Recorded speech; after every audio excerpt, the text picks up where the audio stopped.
What's up, folks? Tonight's deep dive is how you could have survived the Black Plague. No time to waste, let's jump right into the narrative.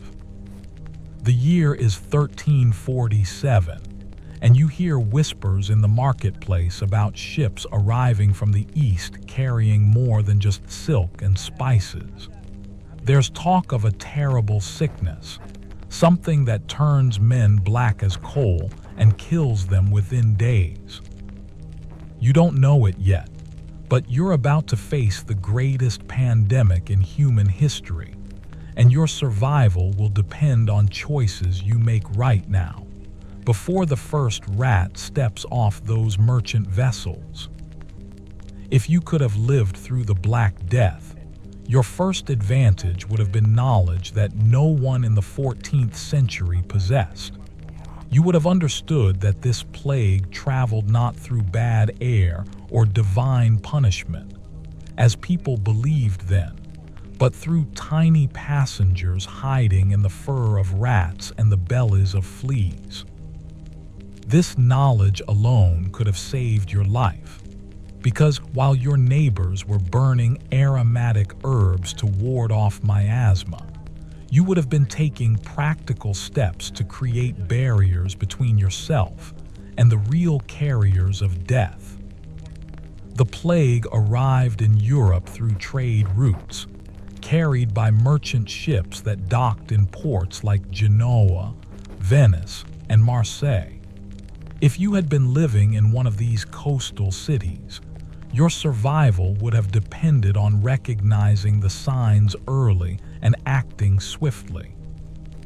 The first reports would have seemed almost mythical: entire ship crews found dead at their posts, cargo holds filled with rotting grain and the stench of decomposition.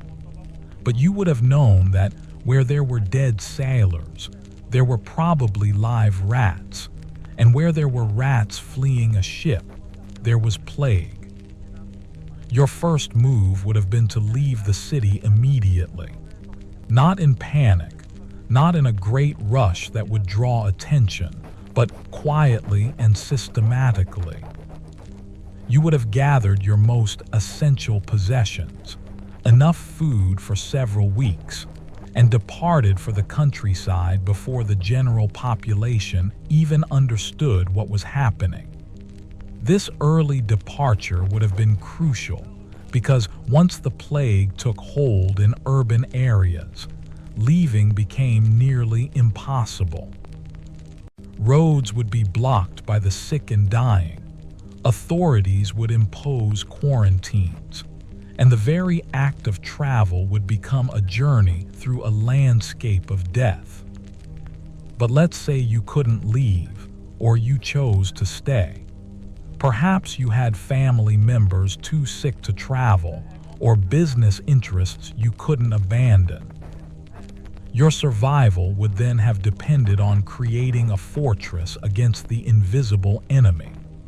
You would have needed to understand that the plague spread through several mechanisms, primarily through flea bites, but also through respiratory droplets when the infection reached the lungs, and possibly through direct contact with infected bodily fluids. Your house would have become your sanctuary, but only if you prepared it properly. The first step would have been elimination of rats and the fleas they carried. In medieval times, people actually welcomed cats into their homes for pest control, though they didn't understand the full significance of this practice. You would have made sure to maintain a population of healthy cats, feeding them well enough that they stayed close to home, but not so well that they lost their hunting instincts. Every grain store, every corner where food scraps might accumulate, every small space where rats could hide or nest would have needed constant vigilance. The medieval understanding of medicine was primitive by modern standards, but some practices that developed during plague outbreaks were surprisingly effective. People began to understand that isolation could prevent spread, even if they didn't understand why. You would have taken this concept further, creating multiple barriers within your own home. Ideally, you would have designated specific rooms for different purposes. A clean area where your family lived, ate, and slept, and a buffer zone near entrances where any necessary contact with the outside world could occur. Anyone entering your home would have been required to wash thoroughly, change clothes, and remain in the buffer area for several days before joining the household proper. This might sound extreme, but the plague was so virulent that extreme measures were often the only effective ones. You would have maintained supplies of soap, a luxury item in medieval times, but one that could literally mean the difference between life and death. Regular washing of hands, face, and any exposed skin would have been mandatory for everyone in your household. Food storage and preparation would have required special attention.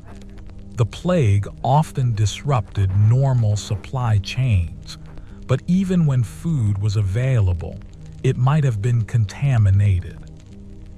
You would have needed to maintain your own supplies, stored in containers that rats could not penetrate. Metal containers were ideal but expensive. Alternatively, you might have used ceramic vessels with tight-fitting lids, suspended from ceiling beams to keep them away from rodents. All food would have been thoroughly cooked before consumption, and any item that showed signs of rodent interference would have been discarded immediately. Water presented its own challenges. Medieval water supplies were often contaminated even in normal times, but during plague outbreaks, the situation became desperate. Wells might be poisoned by decaying bodies, and rivers could carry contamination from upstream communities.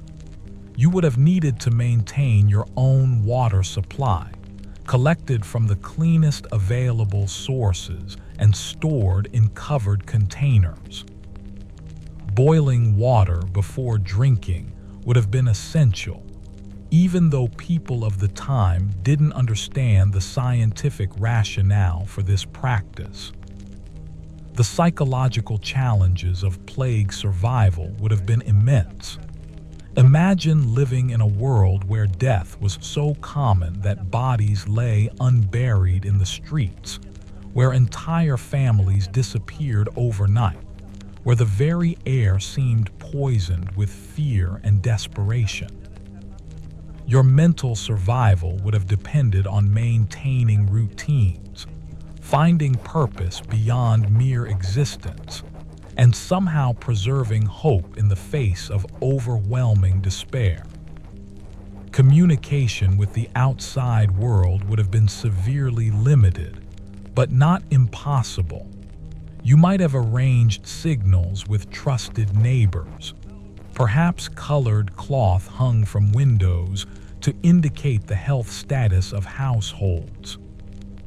A white cloth might have meant all well, red for sickness present, black for death in the house. These simple systems could have allowed isolated households to coordinate assistance and share information without dangerous direct contact. Medical knowledge of the time was largely useless against the plague, but some practices that developed during plague outbreaks were surprisingly effective. The practice of lancing buboes, the swollen lymph nodes that gave bubonic plague its name, sometimes allowed patients to survive by draining infected material. More importantly, people who recovered from plague often developed immunity. making them valuable as caretakers and messengers in plague-stricken communities. If someone in your household did become infected, your response would have determined not only their fate but the survival of everyone else. Immediate isolation would have been essential, but not abandonment. The infected person would have needed careful nursing, with the caregiver taking extreme precautions against transmission. This meant covering the mouth and nose when in the sick room, washing thoroughly after each contact, and maintaining separate eating and sleeping arrangements. The various forms of plague presented different challenges. Bubonic plague, characterized by the painful swellings in lymph nodes, was terrible but not uniformly fatal. Some people did recover, especially with careful nursing and good nutrition. Pneumonic plague, which attacked the lungs, was far more deadly and could spread through coughing and breathing. Septicemic plague, where the infection entered the bloodstream directly, was almost always fatal and could kill within hours of the first symptoms appearing. Your ability to recognize these different forms would have been crucial for survival strategy. Bubonic cases might have been nursed at home with some hope of recovery. Pneumonic cases would have required the most stringent isolation procedures, with caregivers using cloth masks and maintaining maximum distance from the patient. Septicemic cases, sadly, would have offered little hope, but recognizing them quickly could have prevented unnecessary exposure of other household members. The economic disruption caused by the plague created both dangers and opportunities for survivors. Normal commerce ground to a halt in many areas, but those who could provide essential services, food, medicine, burial services, transportation, could command enormous prices. If you had skills in any of these areas, you might have been able to trade your services for survival necessities, always taking extreme precautions to avoid infection during your work. Nutrition played a vital role in plague resistance. Well-nourished people were more likely to survive infection than those weakened by hunger or disease. Unfortunately, the plague often struck during periods when food was already scarce due to poor harvests or other factors. You would have needed to maintain adequate food stores, not just for the duration of the plague outbreak, but for the extended period of social disruption that typically followed. The plague affected different social classes in different ways, but it was remarkably democratic in its killing. Kings and peasants died alike, though those with resources could take more elaborate precautions. If you had been wealthy, you might have maintained multiple residences, moving from one to another as plague approached different areas. You could have hired servants to handle dangerous tasks like marketing and transportation, though you would have needed to balance this against the risk that servants might themselves bring infection into your household. Religious practices of the time often made plague transmission worse rather than better.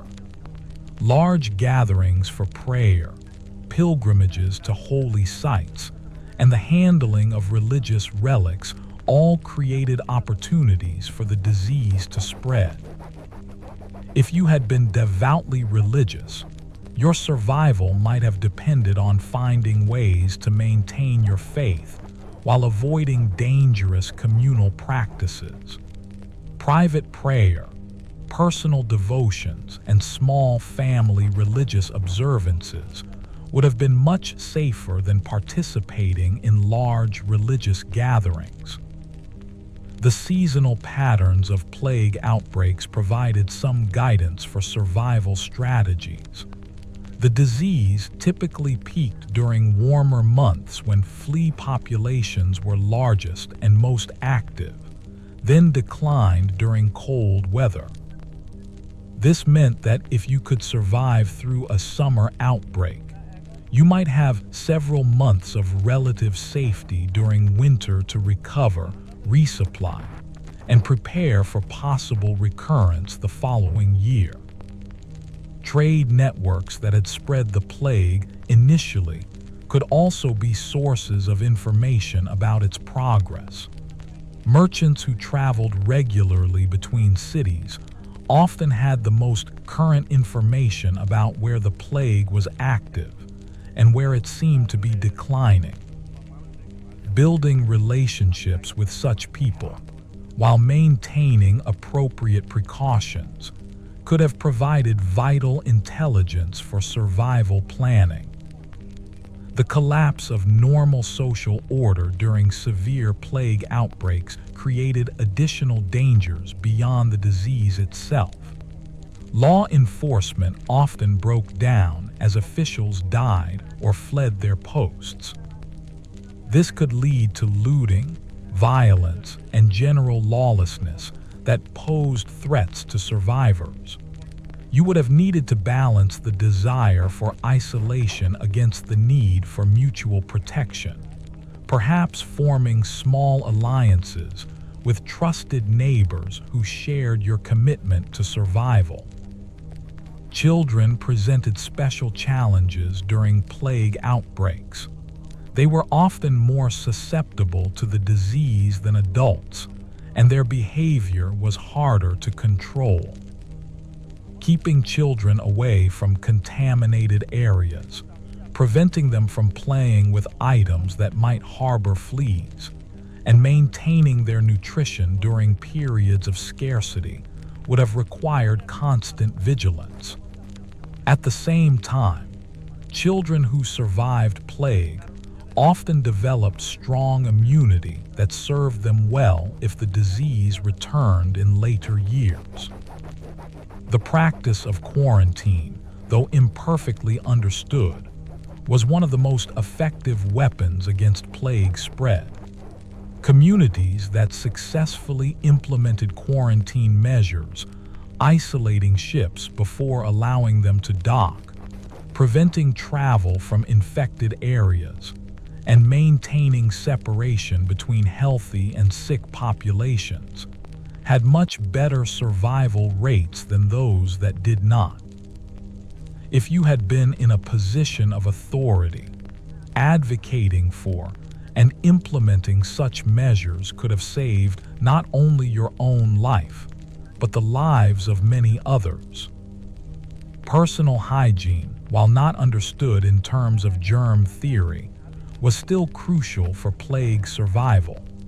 Regular washing, changing of clothes, and attention to cleanliness could reduce the likelihood of flea infestation and thus plague transmission. Soap was expensive and not widely available, but alternatives like ash water solutions could provide some cleansing benefit. The wealthy sometimes used perfumed oils and aromatic substances, which, while not effective against plague bacteria, might have had some deterrent effect against fleas. The psychological impact of living through a plague outbreak cannot be overstated. Many survivors reported lasting trauma from witnessing the deaths of family members, neighbors, and entire communities.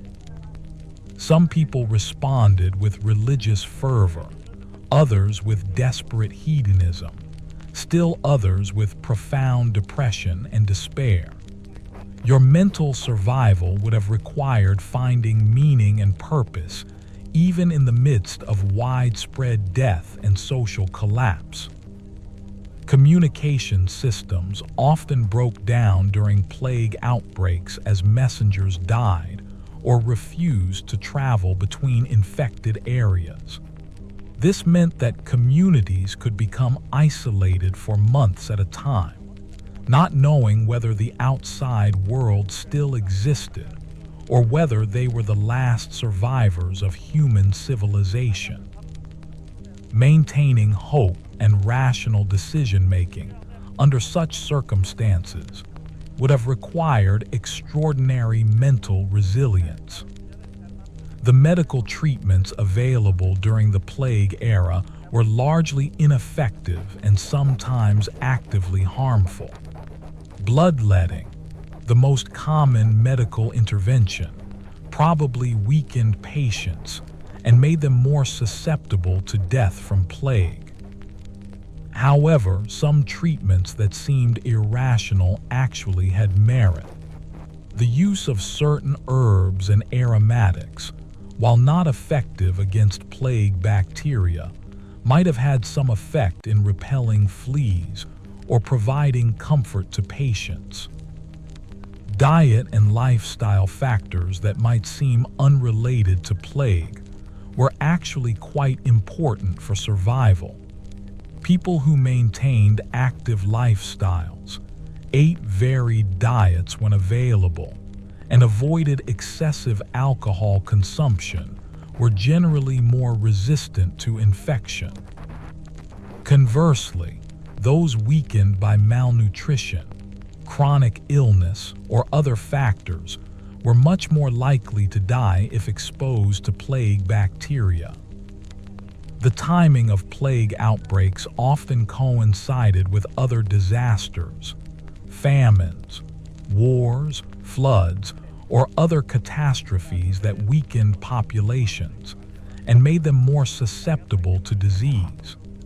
If you had been living through such a period, your survival strategy would have needed to address multiple threats simultaneously.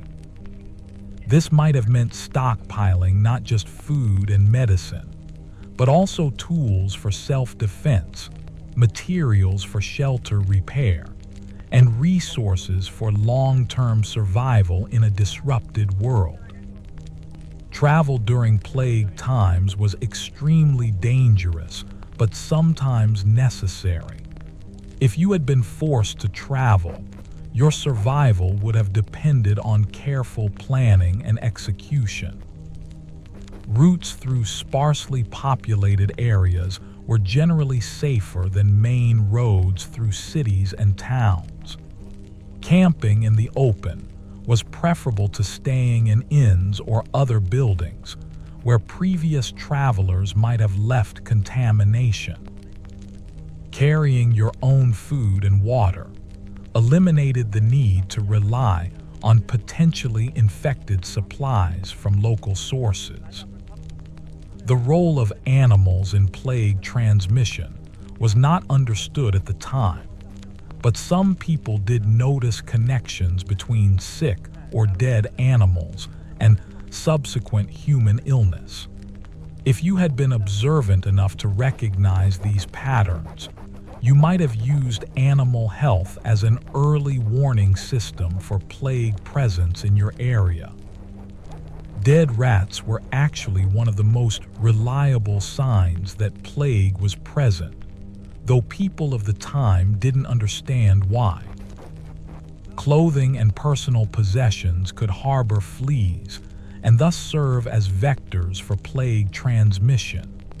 Regular cleaning of clothes, bedding, and personal items was important for prevention. In extreme cases, burning contaminated items might have been necessary, even if they were valuable or difficult to replace. The economic cost of such measures was significant, but far less than the cost of illness or death. Weather patterns influenced plague outbreaks in complex ways. Hot, humid weather favored flea reproduction and activity, increasing the likelihood of plague transmission.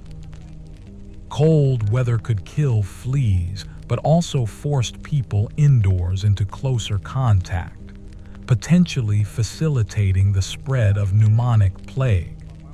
Wet conditions might have reduced flea populations, but could also compromise food storage and create other health problems. The social structure of medieval communities could either help or hinder plague survival. Close-knit communities might have provided mutual support and assistance, but they also facilitated rapid disease transmission. More dispersed rural populations often had better survival rates, but they might have lacked resources and knowledge that could have helped them respond effectively to the crisis. Leadership during plague outbreaks was crucial for community survival. Leaders who understood the importance of isolation, quarantine, and resource management could guide their communities through the crisis with lower death rates. Those who panicked, fled, or made poor decisions often left their communities to face disaster without effective coordination or support. The preservation of knowledge and skills was important for long-term survival. Plague outbreaks could wipe out entire professions or crafts, leaving survivors without access to essential services. If you had possessed valuable skills, medical knowledge, agricultural techniques, craftwork, or other abilities, sharing this knowledge with others could have helped ensure community survival even if individual practitioners died. Food preservation techniques became critically important during plague outbreaks when normal supply chains were disrupted. Salting, smoking, drying, and other preservation methods could extend the useful life of food supplies and reduce dependence on potentially contaminated external sources. Knowledge of which wild plants were edible and nutritious could provide backup food sources when conventional supplies failed. The psychological warfare aspect of plague was almost as deadly as the disease itself. Fear and panic could drive people to make irrational decisions that increased their risk of infection or death. Maintaining calm, rational thinking in the face of widespread death and social collapse required enormous mental discipline and emotional resilience.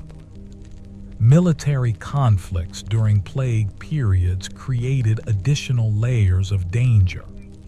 Armies could spread plague rapidly across large geographical areas, and the social disruption caused by warfare could undermine public health measures and survival strategies. If you had been living in an area affected by both war and plague, your survival would have required navigating both biological and human threats simultaneously. The economics of plague survival involved difficult trade-offs between safety and necessity.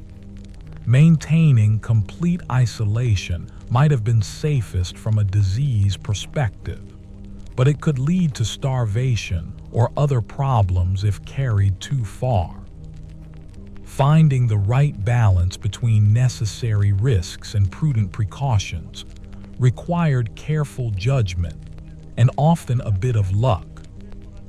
Recovery after plague outbreaks presented its own challenges. Communities that had lost large portions of their population faced problems with labor shortages, abandoned property, disrupted families, and psychological trauma among survivors. If you had lived through the acute phase of an outbreak, your long-term survival might have depended on your ability to adapt to these changed social and economic conditions. The role of chance in plague survival cannot be ignored. Some people were exposed repeatedly to plague bacteria but never became infected, while others died from minimal exposure. Some communities escaped plague entirely, while neighboring areas were devastated. Recognizing the role of luck while still taking every reasonable precaution was an important part of maintaining mental equilibrium during plague times. International trade and communication networks that had facilitated the spread of plague could also be sources of information about effective survival strategies.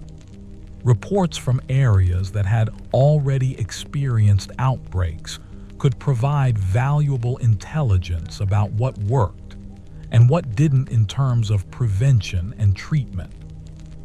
However, evaluating such reports required critical thinking skills to separate useful information from superstition and misinformation. The development of immunity among plague survivors created opportunities for mutual assistance and community rebuilding.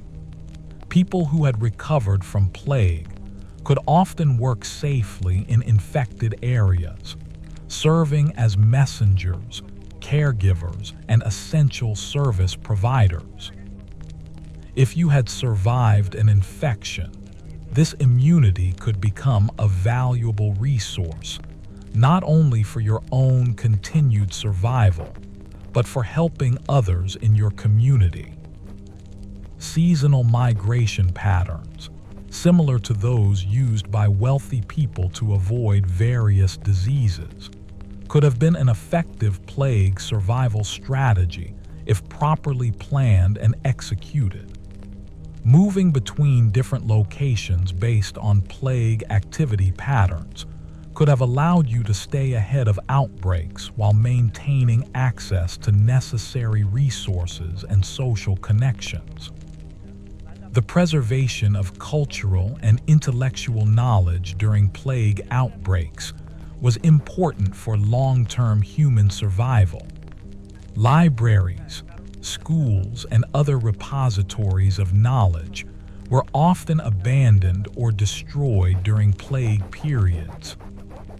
If you had been literate and had access to books or other written materials, preserving and copying important information could have contributed to the survival of human civilization beyond just your own personal survival. Environmental factors like housing quality, sanitation systems, and urban planning had major impacts on plague transmission rates. Areas with better housing, cleaner water supplies, and more effective waste disposal generally had lower death rates from plague. If you had been in a position to influence such factors, improvements to community infrastructure could have provided benefits for plague survival that extended far beyond your individual situation. The interaction between plague and other diseases created complex health challenges for survivors. People weakened by plague infections were often more susceptible to other illnesses, while those suffering from other conditions might have been at higher risk from plague exposure. Managing multiple health threats simultaneously required careful attention to overall health maintenance and disease prevention strategies.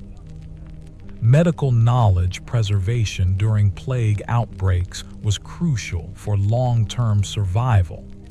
Even though medieval medicine was largely ineffective against plague, some treatments and practices did have value for maintaining general health and treating other conditions.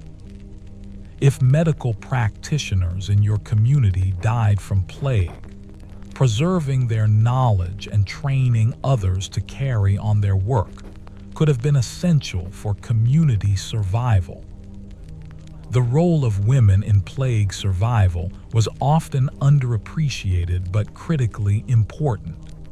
Women typically managed household health, food preparation, and childcare, all crucial elements of family survival during disease outbreaks.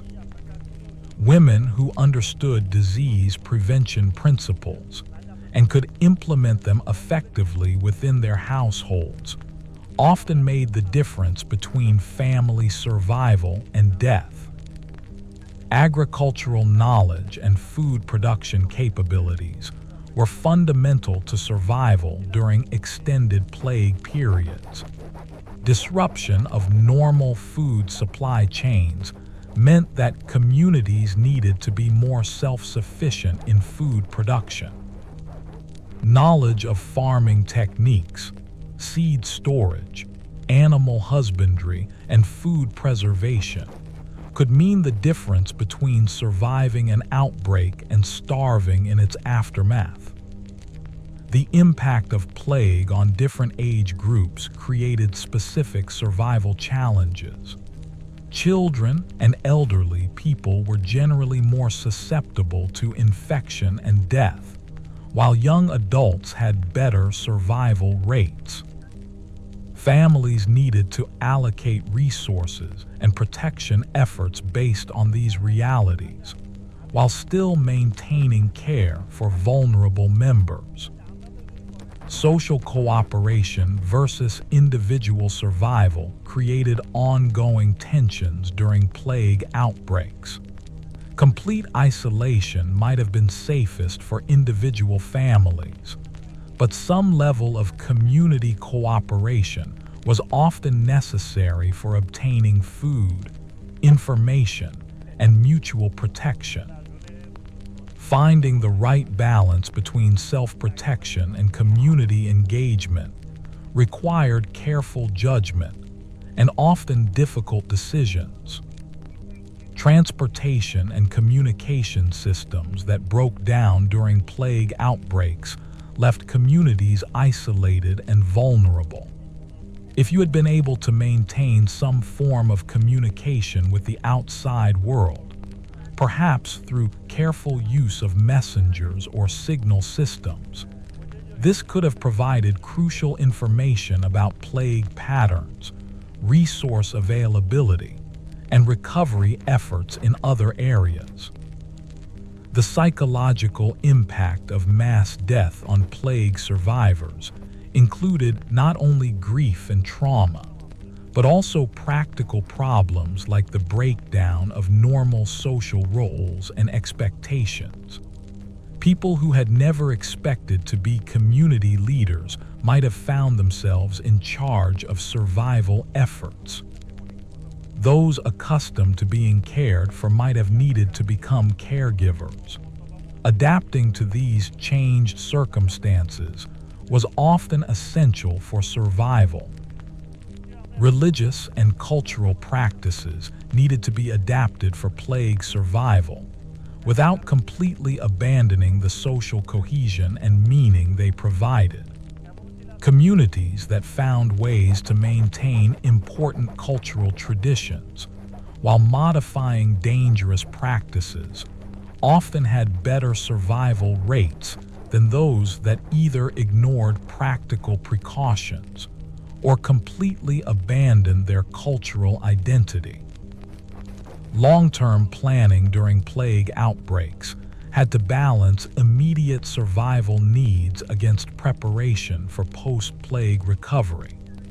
Stockpiling too many resources for current use might have left communities unprepared for rebuilding, while focusing too much on future needs could have resulted in immediate starvation or death.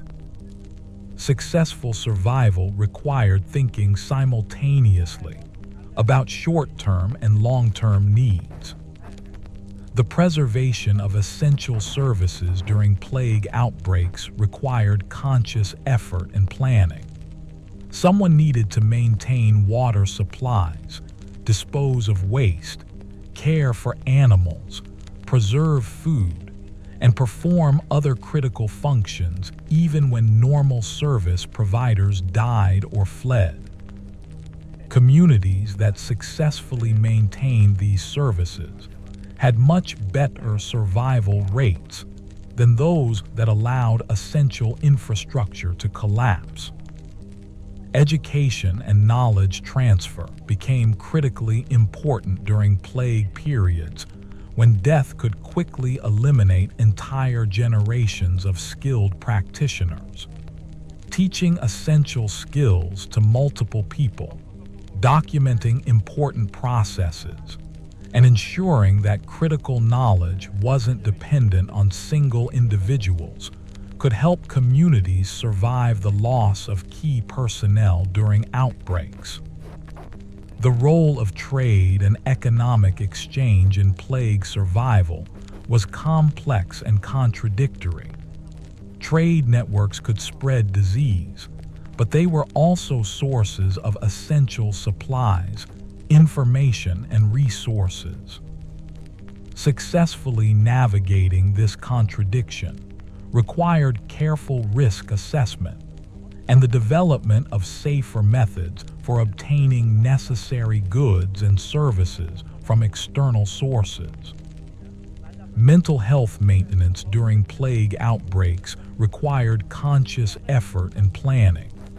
The stress of constant death, social isolation, and survival concerns could lead to depression, anxiety, and other psychological problems that undermined physical survival efforts.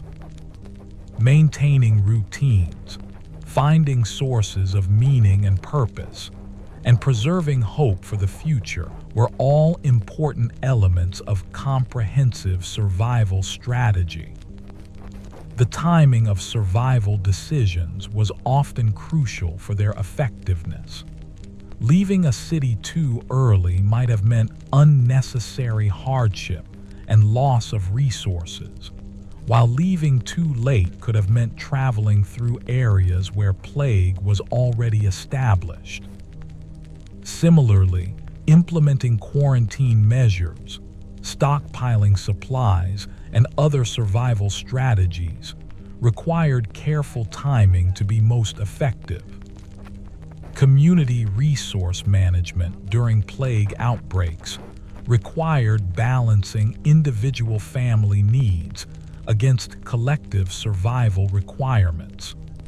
Hoarding essential supplies might have helped individual families, but could have undermined overall community survival. Sharing resources too freely could have left individual families vulnerable.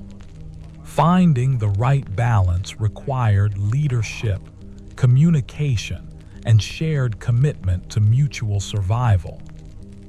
The adaptation of survival strategies based on emerging information about plague patterns was essential for long-term success. Early in an outbreak, certain precautions might have seemed excessive, while later information might have revealed them to be inadequate. Successful survivors were those who could adjust their strategies based on new evidence, while maintaining consistent attention to basic prevention principles. Recovery planning needed to begin even during the acute phase of plague outbreaks. Communities that gave no thought to post-plague reconstruction often found themselves unable to rebuild effectively even after the disease had passed.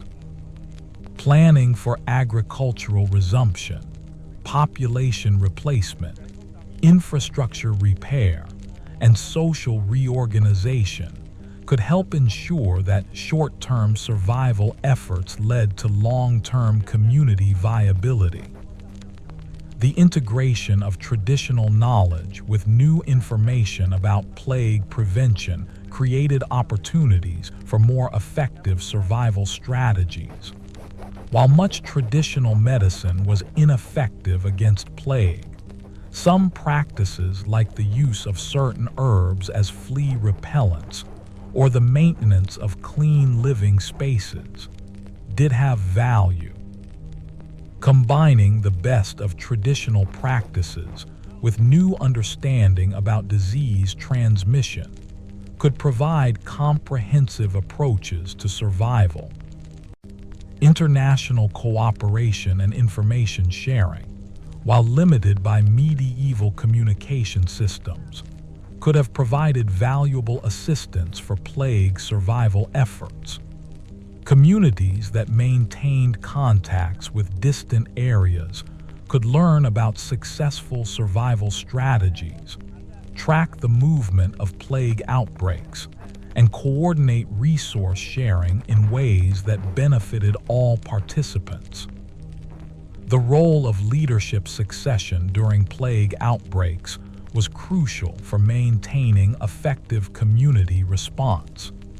If community leaders died from plague, having prepared successors who understood survival strategies and could maintain organizational continuity could mean the difference between community survival and collapse. This required advanced planning and broad distribution of essential knowledge and authority. Environmental adaptation for plague survival went beyond individual household measures to include community-wide changes in living arrangements, sanitation systems, and resource management. Communities that successfully implemented large-scale environmental modifications often had significantly better survival rates than those that relied only on individual family protection measures. The preservation of economic systems during plague outbreaks required conscious effort and adaptation. While normal commercial activity might have been too dangerous to continue, some form of economic exchange was usually necessary for survival. Developing safer methods for trade, resource allocation, and service provision could help maintain community functionality even during severe outbreaks. Cultural preservation during plague periods required balancing the maintenance of important traditions against the need for practical adaptation to crisis conditions. Communities that found ways to preserve essential cultural elements while adapting dangerous practices often maintained better social cohesion and had more successful survival outcomes than those that either rigidly maintained dangerous traditions or completely abandoned their cultural identity. The development of early warning systems for plague detection could have provided crucial advantages for survival planning.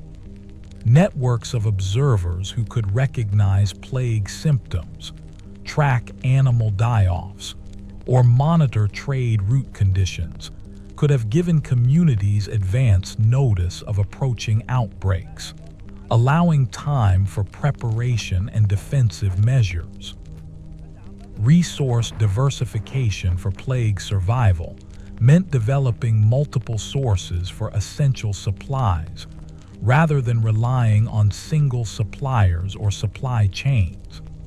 Communities and families with diverse food sources, multiple water supplies, various trade contacts, and different skill sets were generally more resilient during plague outbreaks than those with more specialized or concentrated resource dependencies. The management of information during plague outbreaks required balancing the need for accurate intelligence against the dangers of panic and misinformation. Successful communities often developed systems for collecting, evaluating, and distributing information about plague conditions that helped residents make informed decisions without causing counterproductive panic or despair. Technological innovation during plague periods focused primarily on practical solutions to immediate survival problems. Improvements in food preservation, water purification, sanitation systems, and protective equipment could have provided significant advantages for plague survival. Communities that encouraged and implemented such innovations often had better survival outcomes than those that relied entirely on traditional methods. The role of gender and age in survival strategies needed to reflect the different vulnerabilities and capabilities of various population groups. Children and elderly people required special protection measures, while adult men and women often had different roles in community survival efforts. Successful survival planning took these differences into account, while ensuring that all community members contributed to collective survival efforts according to their capabilities. Social organization during plague outbreaks required adapting traditional community structures to crisis conditions, while maintaining enough stability to support survival efforts. This might have meant temporary changes in leadership roles, resource distribution systems, decision-making processes, and social relationships. Communities that successfully managed these adaptations, while maintaining social cohesion generally, had better survival outcomes. The psychological preparation for plague survival involved building mental resilience before crisis conditions developed.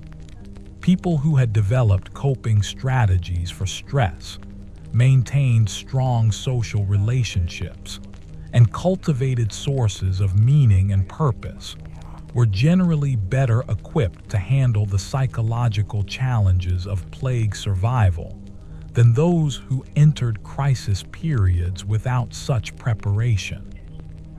Long-term consequences of plague survival strategies needed to be considered even during acute outbreak phases. Some survival measures that were effective for immediate protection might have had negative long-term consequences for community development, economic recovery, or social relationships. Balancing immediate survival needs against long-term community welfare required careful planning and difficult decisions. The integration of survival efforts across different social and economic levels could have provided benefits for entire communities during plague outbreaks.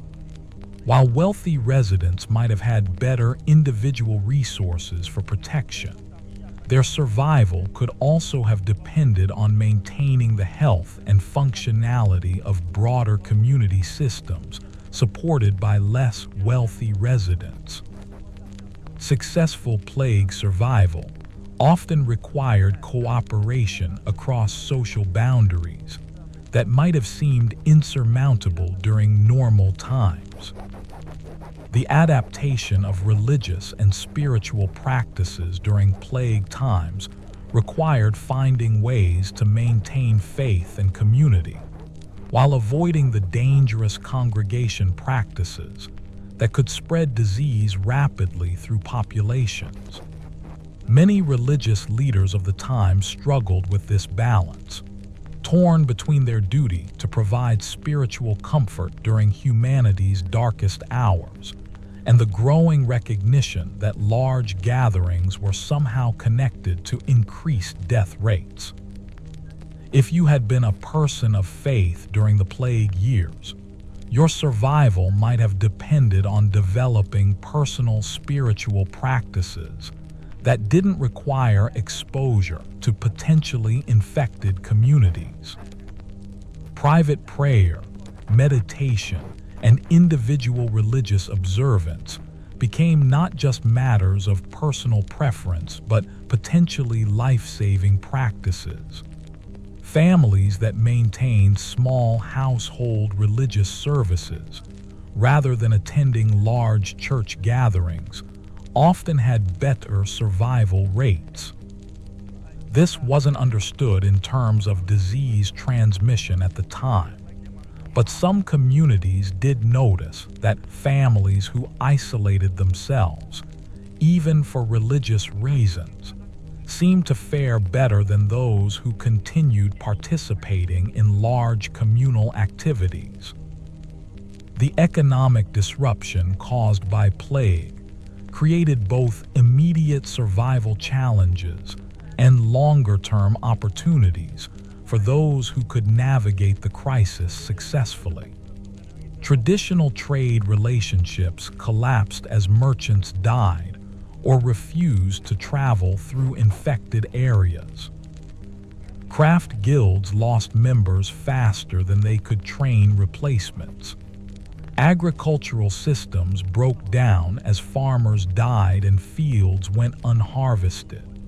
Yet for survivors who possessed valuable skills or resources, these disruptions could create unprecedented opportunities for economic advancement. If you had been a craftsperson with essential skills, metalworking for tools and weapons, textile production for clothing, food preservation and preparation, or medical knowledge, however limited, your services would have commanded premium prices from desperate survivors. The key would have been finding ways to provide these services while minimizing your own exposure to infection. This might have meant working outdoors rather than in enclosed spaces, maintaining distance from customers, and requiring payment in goods rather than coins that might carry contamination from multiple hands. Agricultural knowledge became particularly valuable as plague disrupted normal food distribution systems. Even city dwellers found themselves needing to understand crop cultivation, animal husbandry, and food preservation techniques that had previously been handled by rural specialists. If you had possessed such knowledge, or could have acquired it quickly, this might have meant the difference between starvation and survival during extended periods when normal food supplies were unavailable. The preservation of seeds and breeding animals was crucial for long-term survival beyond the immediate plague period. Communities that allowed their agricultural foundation to collapse often found themselves unable to recover even after the disease had passed. Maintaining small gardens, even in urban areas, could have provided both immediate nutritional benefits and insurance against future food shortages. Water management during plague outbreaks required constant vigilance and often innovative solutions. Traditional water sources, wells, streams, and cisterns, could become contaminated with runoff from areas where bodies had not been properly disposed of, or from the waste of sick and dying people who could no longer maintain proper sanitation practices. If you had been responsible for a household or community's water supply, survival would have depended on identifying the cleanest possible sources and implementing purification methods. Boiling water before consumption was one of the most effective preventive measures available, though people of the time didn't understand the scientific rationale for this practice. Some communities that adopted water boiling as a standard practice, often for religious or cultural reasons rather than medical ones, showed significantly better survival rates than those that continued using untreated water sources. The social dynamics of plague survival created complex moral and ethical challenges that had practical survival implications. When resources were scarce and death was everywhere, communities had to make difficult decisions about resource allocation, care for the sick, and mutual assistance. Families that maintained strong cooperative relationships with neighbors often had better survival chances than those that adopted purely self-interested approaches. But cooperation also carried risks of infection and resource depletion. The phenomenon of plague flight, the tendency for wealthy and mobile people to flee infected areas, created both opportunities and challenges for those who remained behind. On one hand, the departure of upper-class residents often meant that abandoned resources became available to survivors. Empty houses could provide better living spaces.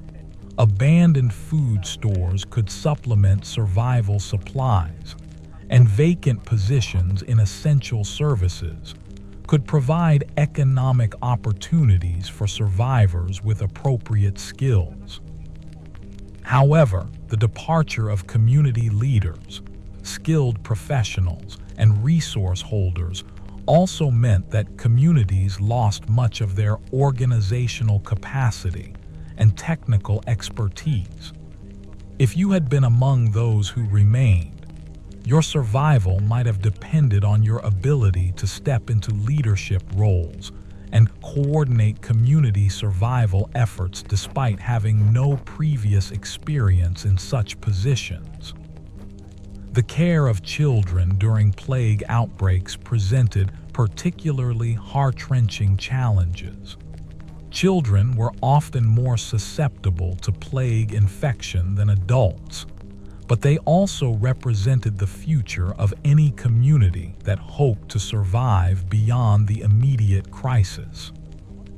Families had to balance the need to protect children against infection with the need to teach them survival skills and maintain their physical and emotional health during extended periods of crisis. Educational continuity became important not just for individual families, but for the preservation of essential knowledge and skills that communities would need for recovery. If schools and formal education systems collapsed, as they often did during severe plague outbreaks, families and communities needed to develop alternative methods for ensuring that crucial knowledge wasn't lost with the deaths of skilled practitioners. The psychological impact of mass death on children required special attention and often innovative approaches. Children who witnessed the deaths of parents, siblings, and friends needed not only practical care, but emotional support that could help them develop into functional adults despite their traumatic experiences. Communities that successfully addressed these needs often had better long-term recovery prospects than those that focused only on immediate physical survival. Seasonal planning for plague survival required understanding the cyclical nature of plague outbreaks and preparing for the different challenges that different times of year might bring. Summer outbreaks, when flea populations were largest and most active, required different strategies than winter outbreaks, when people were forced into closer contact but flea activity was reduced.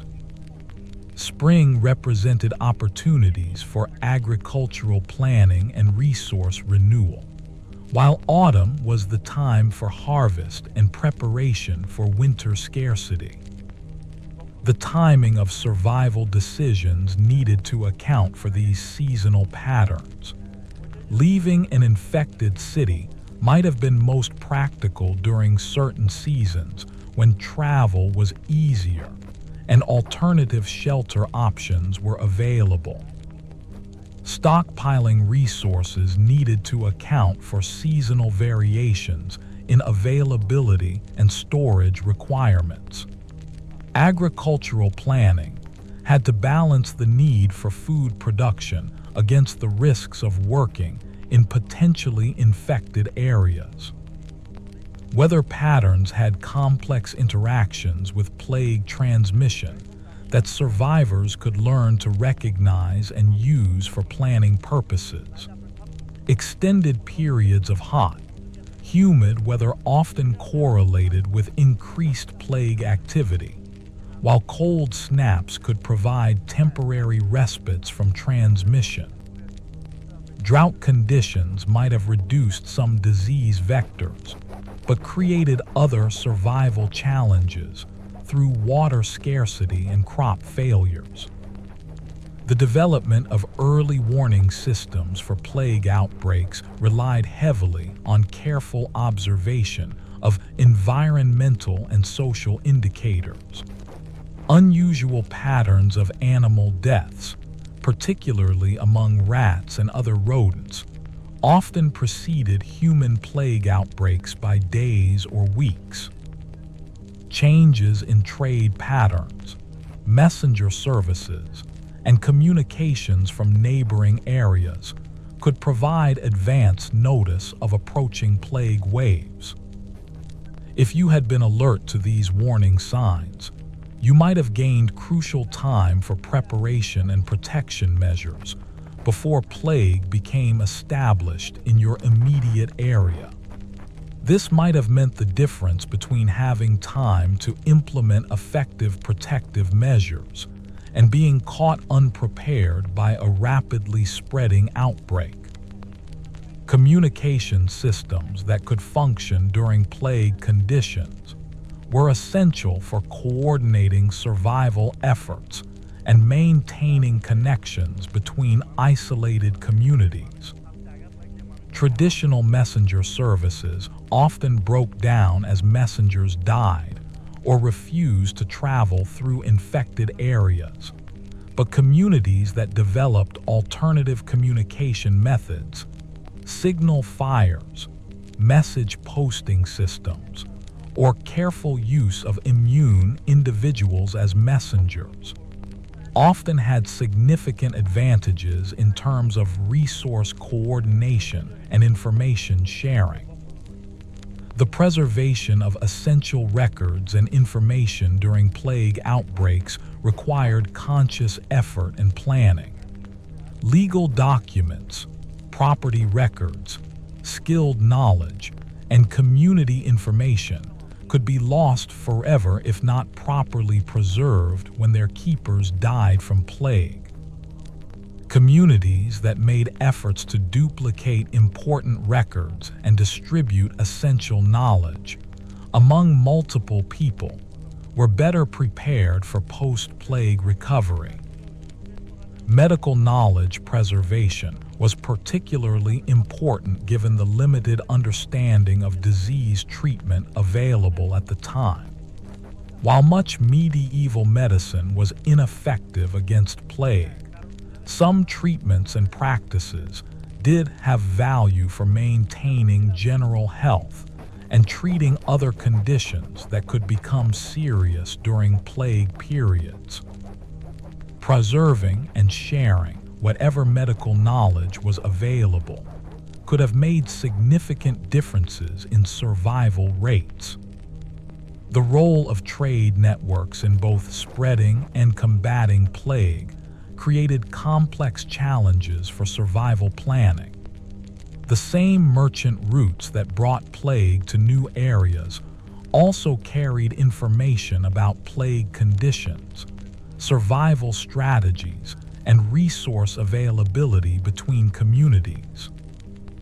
Learning to extract useful information from trade contacts while minimizing exposure to infection, required careful planning and execution. International cooperation for plague control was limited by medieval communication and transportation systems, but some information sharing did occur between communities that maintained trade or diplomatic relationships. Reports from areas that had already experienced plague outbreaks could provide valuable intelligence about effective survival strategies, though evaluating and adapting such information required critical thinking skills and understanding of local conditions. The economics of plague survival involved fundamental changes in value systems and resource allocation priorities. Goods and services that had been luxuries during normal times, soap, clean clothing, safe food storage, isolated housing, became essential survival necessities. Conversely, items that had been valuable during normal times, decorative objects, specialized luxury goods, complex manufactured items, often became worthless during plague conditions. If you had been involved in trade or commerce during plague times, survival would have depended on quickly recognizing these changed value systems and adapting your activities accordingly. This might have meant abandoning profitable but non-essential business activities in favor of providing basic survival necessities, even at lower profit margins. Labor relationships also changed dramatically during plague outbreaks as skilled workers died and survivors found themselves in high demand. Traditional guild systems and apprenticeship programs often collapsed, creating opportunities for rapid advancement for survivors with any relevant skills. However, this also meant that communities lost much of their accumulated expertise and had to develop new systems for training and knowledge transfer. The preservation of cultural practices during plague times required adapting traditional activities to accommodate safety requirements while maintaining their essential social and psychological functions. Festivals, ceremonies, and other community celebrations often had to be modified or abandoned during plague periods, but communities that found safe ways to maintain some cultural continuity often had better survival outcomes than those that completely abandoned their traditional practices. Music, storytelling, and other forms of cultural expression became particularly important during extended periods of isolation and social disruption. These activities provided psychological relief from the stress and trauma of plague conditions, while helping to maintain social bonds and community identity.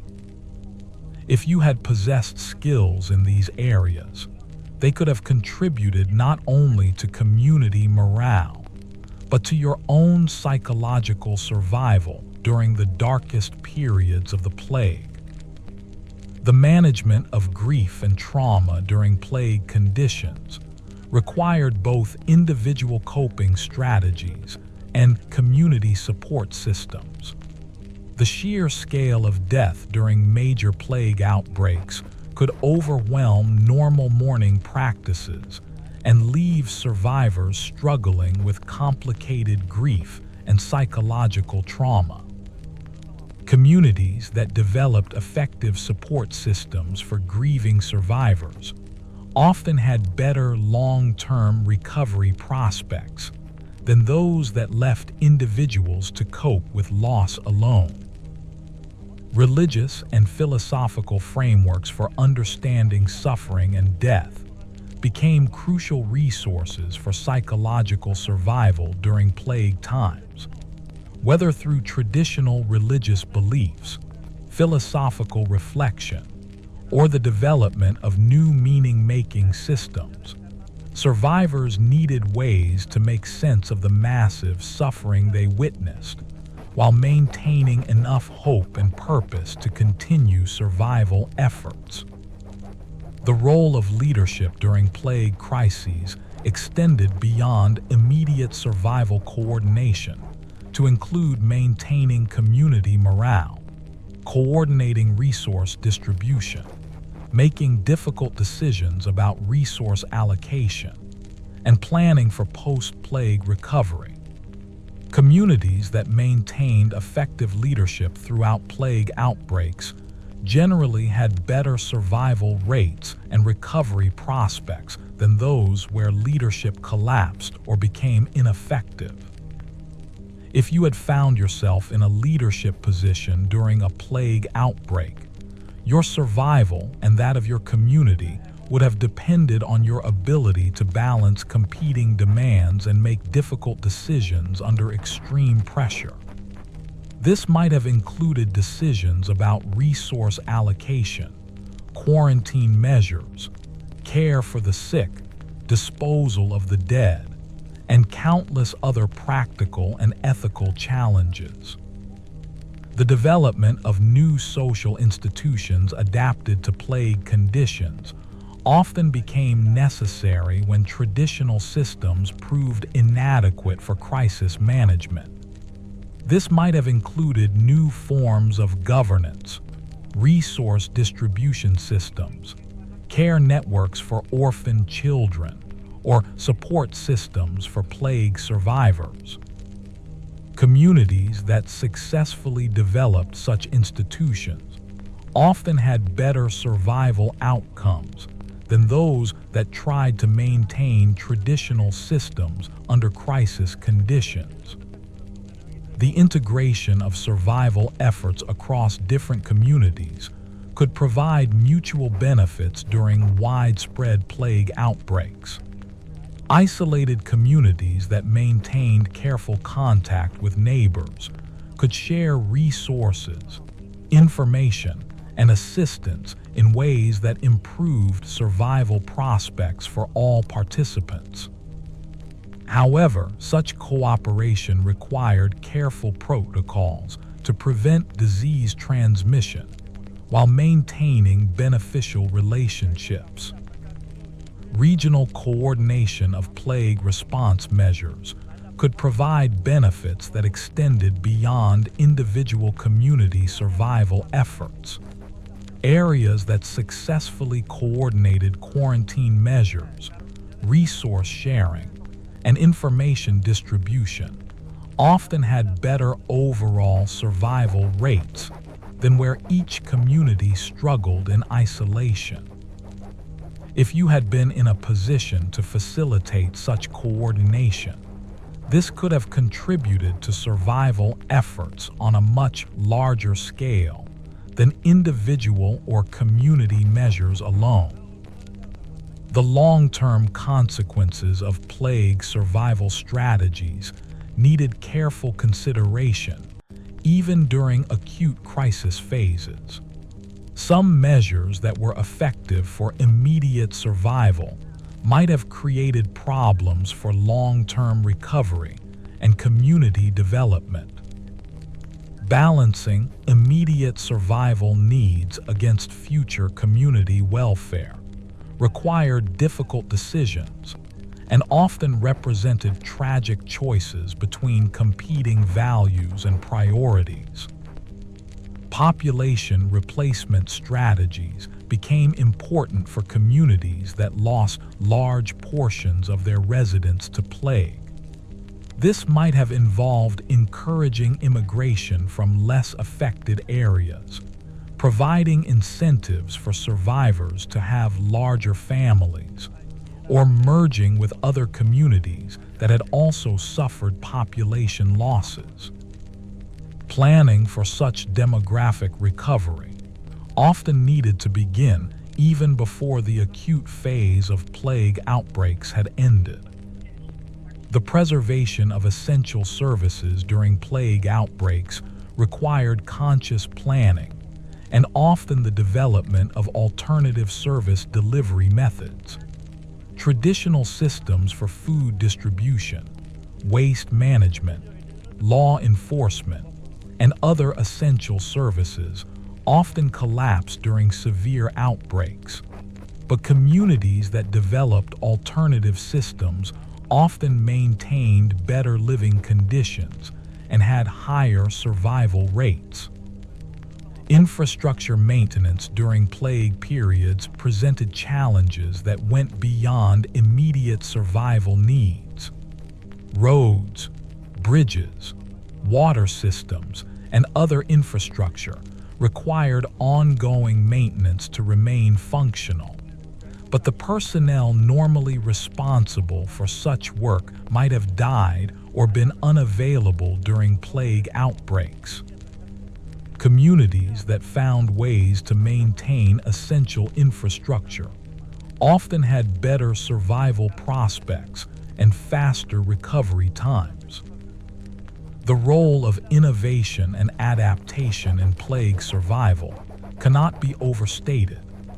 Communities and individuals that were willing and able to abandon traditional practices that had become dangerous and adopt new approaches based on emerging understanding of plague transmission often had significantly better survival outcomes than those that rigidly maintained traditional practices. This might have included innovations in housing design to reduce rodent infestation, new methods for food storage and preservation, improved sanitation systems, or alternative forms of social organization adapted to crisis conditions.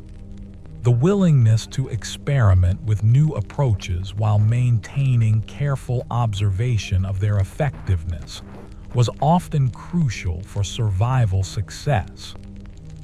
The psychological preparation for extended crisis conditions required building mental resilience and coping strategies before they were desperately needed. People who entered plague periods with strong social relationships, effective stress management skills, and clear sources of meaning and purpose were generally better equipped to handle the psychological challenges of plague survival than those who had not developed such resources. This preparation might have included developing personal spiritual practices, building strong family and community relationships, acquiring practical skills that provided confidence and self-reliance, and cultivating mental habits that supported resilience during difficult times. While such preparation couldn't guarantee survival, it often made the difference between maintaining functional decision-making capacity during crisis and becoming paralyzed by fear and despair. The timing of various survival decisions was often crucial for their effectiveness. Decisions about when to flee infected areas, when to implement quarantine measures, when to begin stockpiling resources, and when to modify traditional practices required careful judgment about plague progression patterns and community conditions. People who could accurately assess timing issues often had significant advantages over those who acted too early or too late. Environmental modifications for plague prevention extended beyond individual household measures to include community-wide changes in urban design, sanitation systems, and resource management. Communities that successfully implemented large-scale environmental improvements often had significantly better survival rates than those that relied only on individual protection measures. This might have included improvements to water supply systems, waste disposal methods, housing design standards, or urban planning approaches that reduced opportunities for disease transmission. While such large-scale changes required significant resources and coordination, their impact on community survival rates could be substantial. The development of specialized roles and expertise for plague conditions often became necessary as traditional occupational categories proved inadequate for crisis needs.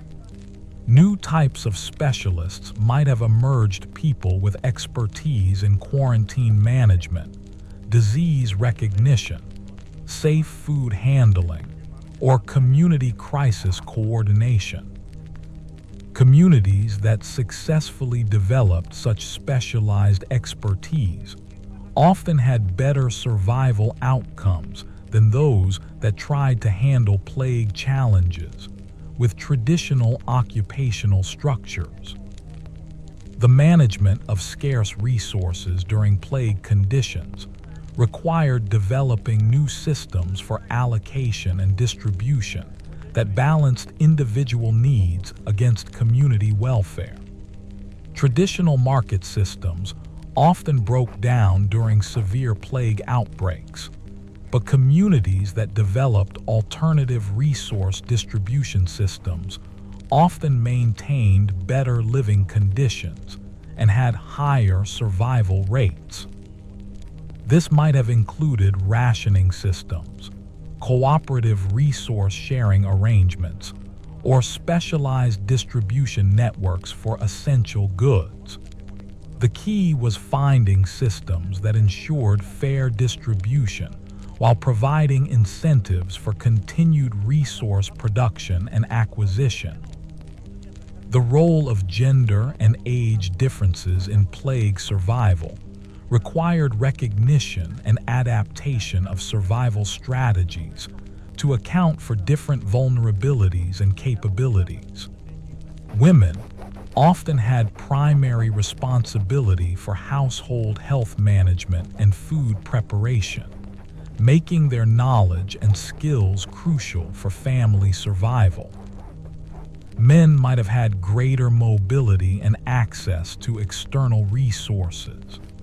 Children and elderly people required special protection measures, but also possessed knowledge and capabilities that could contribute to survival efforts. Successful plague survival often required breaking down traditional gender and age role restrictions to allow all community members to contribute their maximum potential to survival efforts. This might have meant women taking on traditionally male roles like trade and resource acquisition, men learning traditionally female skills like food preservation and healthcare, or children and elderly people taking on responsibilities normally reserved for adults. The integration of traditional knowledge with new understanding about plague transmission could provide comprehensive approaches to survival that were more effective than either traditional or innovative approaches alone. While much traditional medicine was ineffective against plague, some traditional practices like the use of certain herbs as insect repellents, maintenance of clean living spaces, or isolation of sick community members did have value for plague prevention. Combining the best elements of traditional practices with new insights about disease transmission, resource management, and community organization could provide survival strategies that were both familiar enough to be culturally acceptable and effective enough to significantly improve survival prospects. The development of communication systems that could function effectively during plague conditions was essential for coordinating survival efforts and maintaining social connections during extended periods of isolation and crisis. Traditional communication networks often broke down during plague outbreaks, but communities that developed alternative systems often had significant advantages in terms of resource coordination and psychological support. This might have included signal systems, message posting networks, careful use of immune individuals as messengers, or other innovative approaches to information sharing that minimized infection risks while maintaining essential communication capabilities. The preservation of hope and meaning during extended plague crises required conscious effort and often innovative approaches to maintaining community morale and individual psychological health. People needed reasons to continue survival efforts beyond mere biological existence, and communities that successfully maintained sources of hope and meaning often had better survival outcomes than those that focused only on immediate physical needs. This might have involved maintaining cultural practices, developing new forms of community celebration adapted to safety requirements, preserving educational activities for children, or finding ways to maintain long-term planning and goal setting despite immediate survival pressures. The management of information during plague conditions required balancing the need for accurate intelligence about plague conditions against the dangers of panic and misinformation. Communities that developed effective systems for collecting, evaluating, and distributing information often had better survival outcomes than those that either lacked information or were paralyzed by inaccurate or contradictory reports. This might have included training individuals to recognize reliable information sources, developing protocols for evaluating conflicting reports, or creating information distribution systems that provided necessary intelligence without causing counterproductive panic. The adaptation of legal and governance systems to plague conditions often became necessary when traditional institutions proved inadequate for managing crisis conditions. This might have included emergency powers for community leaders, modified legal procedures adapted to safety requirements, or new institutions specifically designed to coordinate plague response efforts. Communities that successfully adapted their governance systems while maintaining legitimacy and effectiveness often had better survival outcomes than those that either maintained inadequate traditional systems or allowed governance to collapse entirely during crisis periods. The establishment of safe zones within communities became a crucial survival strategy that required careful planning and community cooperation. These areas, whether designated buildings, neighborhoods, or even entire districts, needed to be maintained as infection-free spaces where essential activities could continue even during the worst phases of plague outbreaks. Creating such zones required not only physical barriers and access controls, but also the development of protocols for decontamination, resource delivery, and waste removal that wouldn't compromise the protected areas. If you had been involved in establishing or maintaining such safe zones, your survival and that of many others would have depended on understanding the practical requirements for long-term isolation. This meant ensuring adequate food and water supplies, maintaining sanitation systems, providing for medical care of zone residents, and establishing communication with the outside world. The psychological challenges of extended isolation also needed attention, as people confined to safe zones for months at a time could develop severe mental health problems that undermined their physical survival. The rotation of personnel between safe zones and potentially infected areas required careful protocols to prevent contamination while maintaining essential services. People who worked in infected areas needed decontamination procedures, quarantine periods, and health monitoring before being allowed back into protected zones.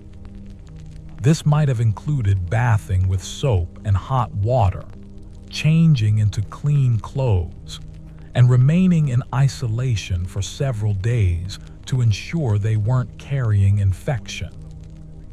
Food production and distribution systems needed complete reorganization during plague periods to maintain nutrition while minimizing infection risks. Traditional markets and food distribution centers often became major sources of disease transmission, forcing communities to develop alternative systems. This might have included direct delivery from rural producers to individual households, the establishment of food distribution points outside main population centers, or the development of rationing systems that reduced the frequency of food acquisition trips. If you had been involved in food production during plague times, your survival would have depended on understanding both agricultural techniques and disease prevention measures. This might have meant maintaining livestock in isolation from other animals, using careful hygiene practices during food processing, and developing storage methods that prevented contamination while maintaining nutritional value over extended periods. The preservation of livestock during plague outbreaks was crucial for long-term community survival, as these animals provided not only food, but also materials for clothing, shelter, and tools. However, some animals could also serve as hosts for plague-carrying fleas, creating complex challenges for livestock management. Understanding which animals posed risks and how to manage them safely was essential knowledge for survival. Dairy production presented particular challenges, as the daily milking routine brought people into close contact with animals that might harbor infected fleas. Safe dairy practices might have included careful inspection of animals for signs of illness, maintaining clean milking areas, and processing milk immediately to reduce spoilage risks. The protein and nutrition provided by dairy products could be crucial for maintaining health during periods when other food sources were scarce. The management of human waste during plague outbreaks required special attention to prevent contamination of water supplies and living areas. Traditional waste disposal systems often broke down when the people responsible for maintaining them died or fled. But communities that maintained effective waste management often had significantly better survival rates than those that allowed sanitary conditions to deteriorate. This might have required the development of new waste disposal methods adapted to crisis conditions, such as composting systems, burial protocols, or waste transport systems that minimized human contact with potentially contaminated material. Understanding the connection between sanitation and disease, even without modern knowledge of bacteria and viruses, was crucial for effective waste management. The disposal of bodies during major plague outbreaks presented enormous practical and emotional challenges that had direct implications for community survival. Traditional burial practices often became impossible when death rates exceeded the community's capacity for individual interment. But bodies left unburied could create additional health hazards and psychological trauma for survivors. Communities that developed effective body disposal systems often had better survival outcomes than those that allowed bodies to accumulate in living areas. This might have included mass burial sites located away from water sources and residential areas, cremation systems where fuel was available, or other disposal methods that removed bodies quickly while maintaining respect for the deceased. The psychological impact of mass death on survivors required attention, not only for humanitarian reasons, but because psychological breakdown could undermine physical survival efforts. People who became paralyzed by grief or trauma might fail to maintain basic survival practices, while those who developed effective coping mechanisms could continue contributing to community survival efforts even under extreme stress. Maintaining burial ceremonies and other death rituals, even in modified form, often helped communities cope with mass mortality while preventing the complete breakdown of social order. These practices provided psychological comfort to survivors while maintaining cultural continuity that could be important for post-plague recovery. The preservation of family structures during plague outbreaks required adapting traditional family roles and relationships to crisis conditions, while maintaining the emotional support and practical cooperation that families provided. Plague outbreaks often disrupted normal family structures through death, separation, or the need for family members to take on new survival roles. Children who lost parents needed alternative care arrangements that provided not only physical necessities, but also emotional support and education necessary for their development into functional adults. Communities that successfully developed foster care systems or extended family arrangements often had better long-term survival prospects than those that left orphaned children to fend for themselves. The care of elderly family members during plague conditions required balancing their increased vulnerability to infection against their knowledge and experience that could contribute to family survival. Elderly people often possessed crucial knowledge about food preservation, traditional medicine, craftwork, and community history that could be valuable for survival efforts.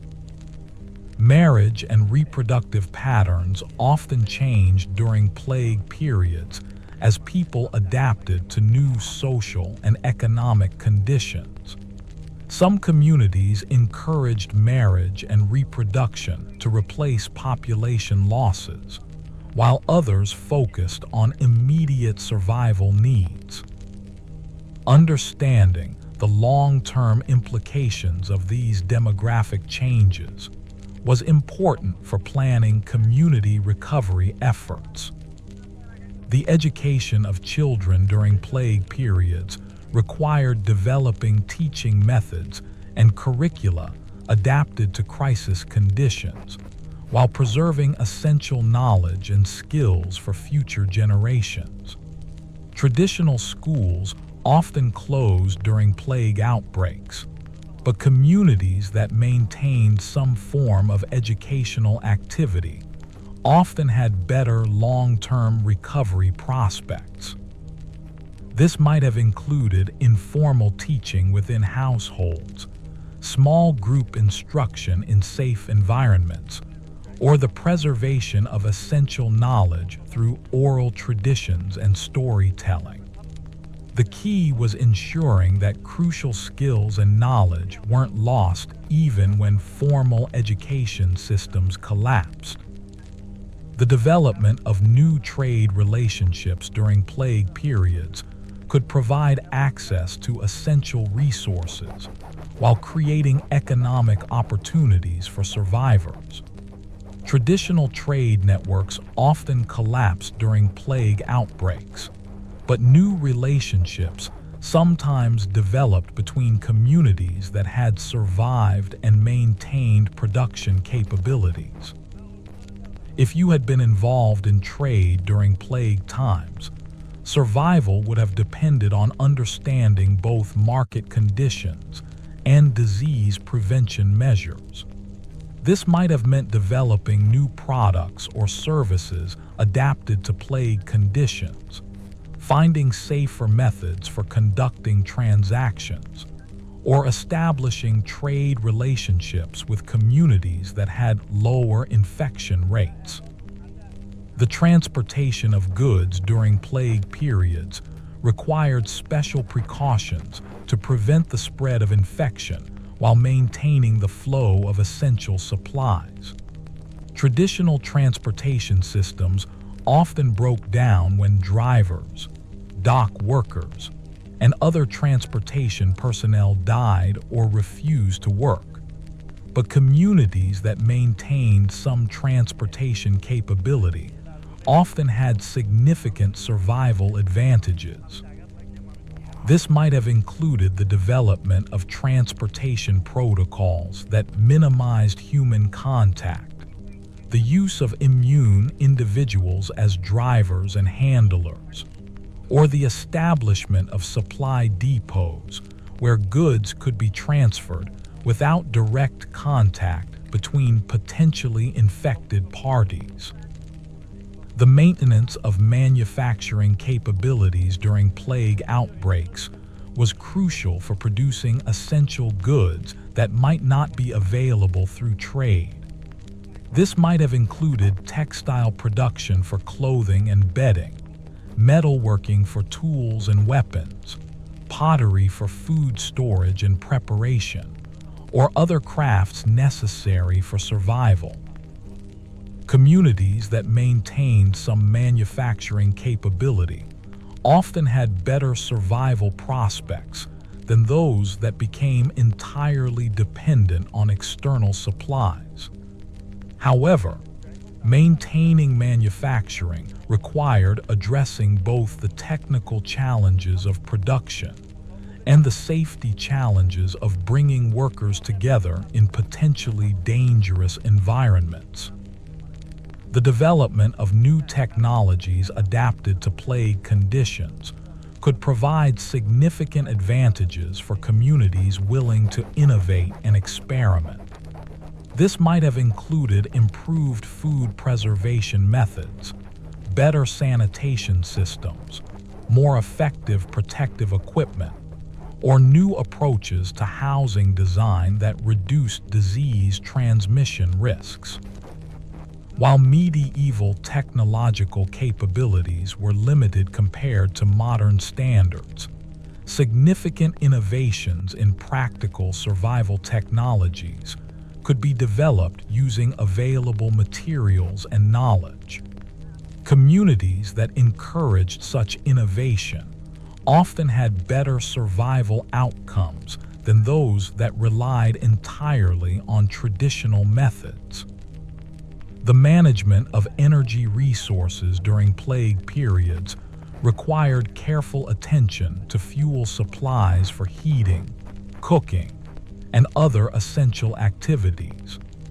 Traditional fuel supply systems often broke down during plague outbreaks, but communities that maintained access to fuel sources often had significant survival advantages.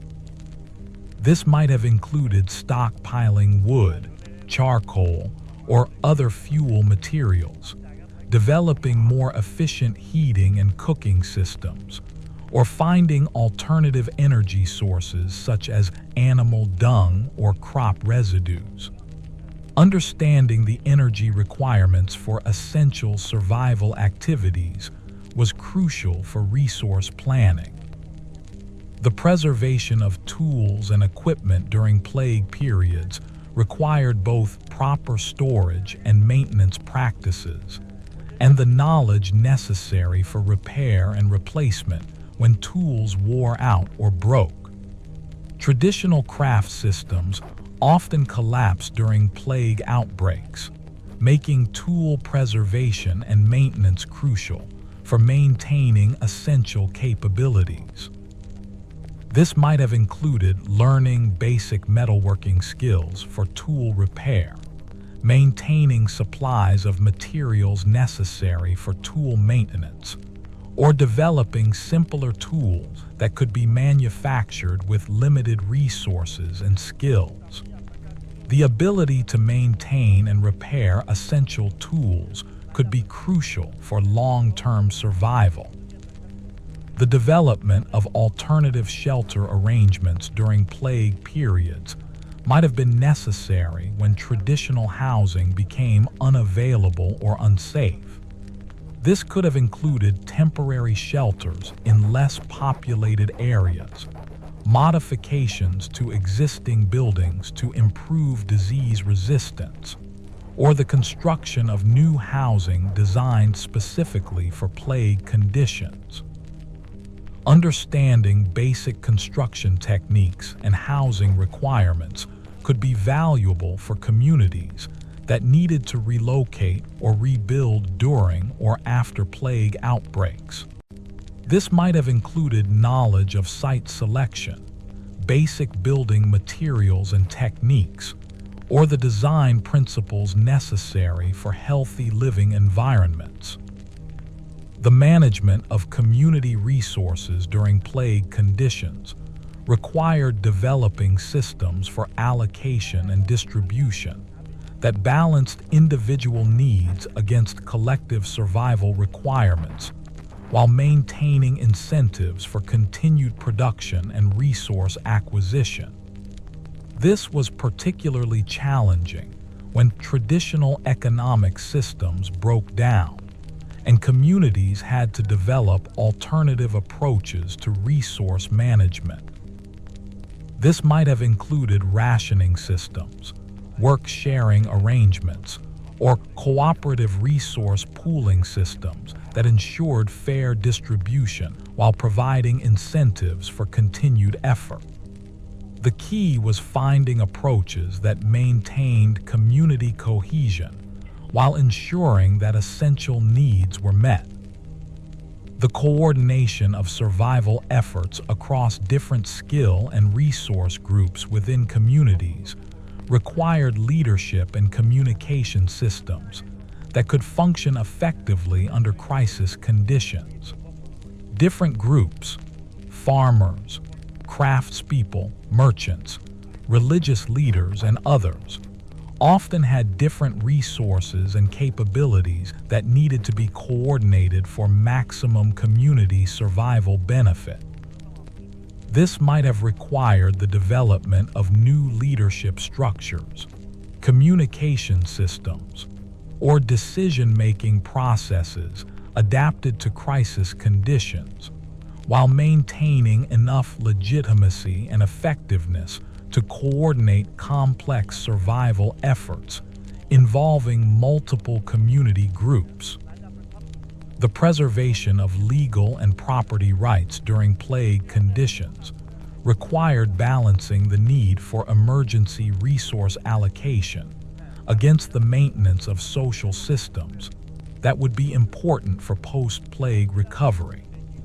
Communities that completely abandoned property rights often had difficulty maintaining production incentives, while those that rigidly maintained traditional property systems might have been unable to respond effectively to crisis conditions. This might have included the development of emergency property use systems, temporary resource allocation authorities, or modified legal procedures adapted to crisis conditions, while maintaining enough continuity with traditional systems to facilitate post-plague recovery. The development of conflict resolution systems during plague periods was crucial for maintaining community cohesion under the extreme stress of survival conditions. Traditional legal and social systems often broke down during plague outbreaks, but communities that developed effective alternatives often had better survival outcomes than those that allowed conflicts to escalate into violence or community breakdown. This might have included mediation systems, community councils, or other dispute resolution mechanisms that could function effectively under crisis conditions, while maintaining community unity necessary for collective survival efforts. The management of mental health and psychological support during plague conditions required developing community systems for addressing the severe psychological stress that plague survivors experienced. Traditional support systems often broke down when religious leaders, community elders, and other support providers died or became unavailable. Communities that developed alternative psychological support systems often had better survival outcomes than those that left individuals to cope with trauma and stress alone. This might have included peer support groups, modified religious or spiritual practices, or community activities designed to maintain morale and psychological health. The integration of plague survival efforts with other survival challenges often became necessary when communities faced multiple simultaneous threats. Plague outbreaks often coincided with wars, famines, natural disasters, or other crises that created additional survival challenges, requiring coordinated responses. Understanding how to prioritize and coordinate responses to multiple simultaneous threats was crucial for communities facing complex survival challenges. This might have required developing response systems that could address several different types of emergencies simultaneously, while maintaining enough flexibility to adapt to changing conditions. The development of recovery planning during acute plague phases was important for ensuring that short-term survival efforts contributed to long-term community viability, rather than simply postponing eventual collapse. Communities that began planning for post-plague recovery, even during acute outbreak phases, often had better long-term outcomes than those that focused exclusively on immediate survival. This might have included planning for agricultural resumption, population replacement, infrastructure repair, economic recovery, and social reorganization. The key was maintaining enough long-term perspective to make decisions that supported both immediate survival and eventual recovery. The preservation of cultural and intellectual heritage during plague periods required conscious effort to maintain libraries, schools, artistic traditions, and other cultural institutions that might otherwise be lost during crisis conditions. While immediate survival was obviously the primary concern, communities that made efforts to preserve cultural heritage often had better long-term recovery prospects. This might have included protecting books and documents from damage or destruction, maintaining artistic and musical traditions even in modified form, or ensuring that essential cultural knowledge was preserved through oral traditions when written records were unavailable. The development of communication systems with the outside world was important for maintaining awareness of plague conditions in other areas, coordinating resource sharing with other communities, and planning for eventual reintegration with broader social and economic systems after plague conditions improved. This might have included maintaining messenger services, signal systems, or other communication methods that could function effectively despite plague conditions, while minimizing infection risks associated with contact with potentially infected outside communities. The adaptation of religious and spiritual practices to plague conditions required finding ways to maintain faith communities and spiritual support systems, while avoiding dangerous congregation practices that facilitated disease transmission. Different religious communities developed various approaches to this challenge, with some emphasizing individual spiritual practices, while others developed modified community practices adapted to safety requirements.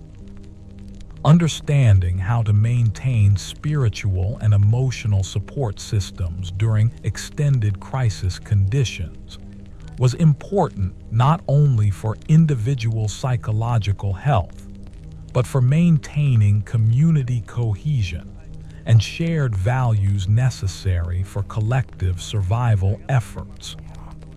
The management of information and knowledge during plague conditions required developing systems for collecting, preserving, and sharing essential information, while avoiding the spread of panic and misinformation that could undermine survival efforts. This was particularly challenging when traditional information sources and communication systems were disrupted by plague conditions. This might have included training community members to recognize reliable information sources, developing protocols for evaluating and sharing information, or creating information storage and preservation systems that could maintain essential knowledge even when individual knowledge holders died or became unavailable. The establishment of survivor networks across regions became increasingly important as plague outbreaks waned and recovery efforts began. These networks provided not only practical benefits through resource sharing and mutual assistance, but also psychological support for people trying to rebuild their lives in a world that had been fundamentally changed by the massive death tolls and social disruption of the plague years. If you had survived the acute phase of a plague outbreak, your long-term survival would have depended partly on your ability to connect with other survivors and begin the complex process of social and economic reconstruction. This wasn't simply a matter of returning to pre-plague conditions, because the demographic and social changes caused by the plague made such a return impossible in most cases. The process of community rebuilding often required developing entirely new social structures adapted to the changed demographic conditions. Communities that had lost half or more of their population couldn't simply resume their previous social arrangements. New leadership structures had to emerge, new economic relationships had to be established, and new cultural practices had to develop that could function with drastically reduced populations. Marriage patterns and family structures often changed significantly in post-plague communities as survivors adapted to new social realities. People who had lost spouses and children often formed new families with other survivors, creating blended families and extended kinship networks that would have been unusual before the plague. These new family arrangements often proved remarkably resilient and provided important support systems for long-term survival and recovery. The economic opportunities available to plague survivors were often dramatically different from those that had existed before the outbreak. Traditional guild systems and apprenticeship programs had often collapsed, creating opportunities for rapid advancement for anyone with useful skills. At the same time, entire industries and trades might have disappeared, forcing survivors to develop new economic activities adapted to changed conditions. Agricultural recovery was often one of the most challenging aspects of post-plague reconstruction. Large areas of cultivated land might have returned to wilderness during plague years, requiring enormous efforts to clear and replant. Livestock populations often needed to be rebuilt from scratch, and agricultural knowledge and techniques that had been passed down through generations might have been lost with the deaths of experienced farmers. However, agricultural recovery also presented opportunities for innovation and improvement. Survivors could choose the best available land for cultivation, implement new farming techniques they had learned during the crisis years, and develop agricultural systems better adapted to their reduced populations and changed social structures. The preservation of essential crafts and manufacturing capabilities required conscious effort, and often the development of new training systems adapted to post-plague conditions. Traditional craft guilds and apprenticeship programs had often been decimated by plague deaths, but the demand for manufactured goods remained strong among survivors who were trying to rebuild their lives and communities.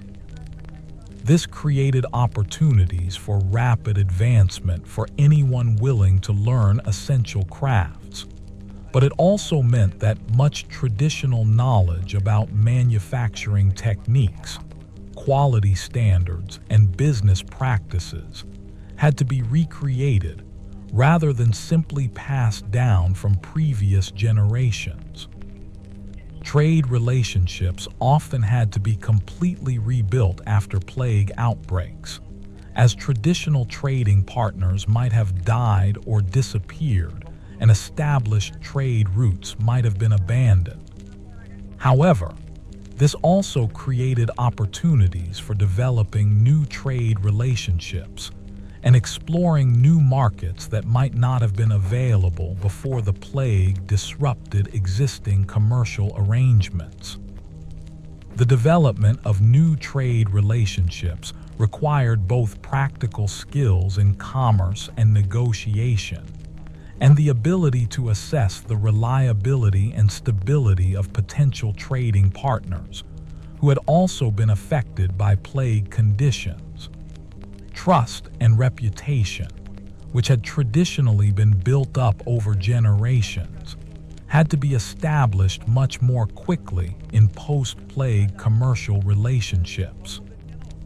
Urban reconstruction after plague outbreaks often involved not simply rebuilding damaged structures, but redesigning communities to be more resistant to future disease outbreaks.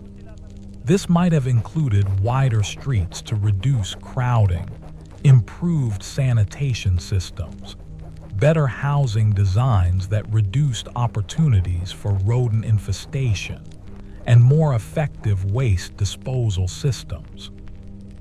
While medieval understanding of disease transmission was limited, many communities did notice connections between crowded, unsanitary conditions and higher disease rates. Post-plague reconstruction efforts often incorporated these observations into new community designs that, while not based on modern scientific understanding, were often more effective at reducing disease transmission than previous urban arrangements. The psychological process of recovery from plague trauma was often as challenging as the practical aspects of community rebuilding. Survivors had witnessed death and suffering on a scale that was almost incomprehensible, and many struggled with what we would now recognize as post-traumatic stress disorder, survivor guilt, and other psychological consequences of mass trauma. Communities that developed effective systems for addressing psychological trauma often had better long-term recovery outcomes than those that ignored the mental health needs of survivors. This might have included modified religious practices that helped people make sense of their experiences, community rituals that honored the dead while affirming the value of continued life, or informal support groups where survivors could share their experiences and emotions. The establishment of new cultural practices and traditions often became important for post-plague communities, trying to create meaningful lives in drastically changed circumstances. Traditional festivals, ceremonies, and celebrations might have become impossible or inappropriate, but new cultural practices could help communities develop shared identity and purpose, adapted to their changed circumstances. These new traditions often incorporated memories of the plague years, while focusing on themes of survival, recovery, and hope for the future. They might have included memorial ceremonies for plague victims, harvest festivals celebrating agricultural recovery, or community celebrations marking milestones in the reconstruction process. Educational reconstruction was crucial for ensuring that essential knowledge and skills were preserved and transmitted to younger generations, who would be responsible for continuing community recovery efforts. Traditional schools and educational institutions often had to be rebuilt from scratch, but this also provided opportunities for developing educational approaches better adapted to post-plague conditions. This might have included more practical, survival-oriented curricula that emphasized skills directly relevant to community rebuilding efforts, more flexible educational arrangements that could accommodate the changed family structures and economic conditions of post-plague communities, or new approaches to preserving and transmitting cultural knowledge that had been threatened by plague deaths. The development of new governance systems was often necessary in post-plague communities, where traditional leadership structures had been decimated by plague deaths. These new systems often had to balance the need for effective coordination of recovery efforts against the desire for democratic participation from survivors who had developed strong self-reliance during the plague years.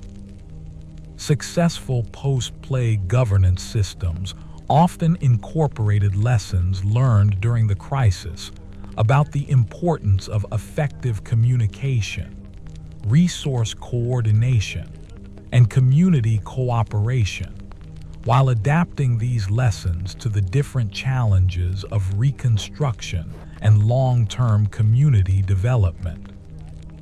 The integration of plague survivors from different communities often became necessary as depopulated areas consolidated or merged to achieve viable population levels for effective community functioning. This process could create both opportunities for sharing resources and knowledge and challenges related to combining different survival experiences and cultural practices.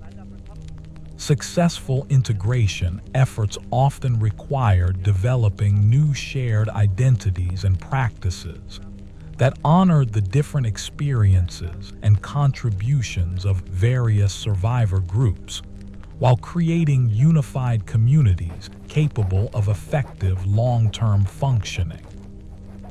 Legal and property issues often became extremely complex in post-plague communities, where traditional ownership patterns had been disrupted by mass death and population movements. Entire families might have died out, leaving unclear inheritance situations, while abandoned property might have been claimed or occupied by survivors from other areas. Resolving these issues required developing new legal frameworks that could address complex property questions, while maintaining incentives for continued investment in community rebuilding efforts. This often meant balancing competing claims and interests in ways that promoted overall community recovery, rather than strictly following traditional legal principles. The long-term demographic effects of plague outbreaks often continued to influence community development for generations after the acute crisis had passed. Reduced population levels could mean that less land was under cultivation, different economic activities were viable, and social structures remained different from pre-plague arrangements for extended periods. Understanding and adapting to these long-term demographic changes was crucial for developing sustainable community systems that could function effectively with permanently reduced populations, while maintaining the potential for gradual population recovery over time. The preservation of plague survival knowledge became important for preparing future generations to deal with possible recurrence of plague or other similar crises. This knowledge included not only practical survival techniques, but also organizational and social innovations that had proved effective during the crisis years.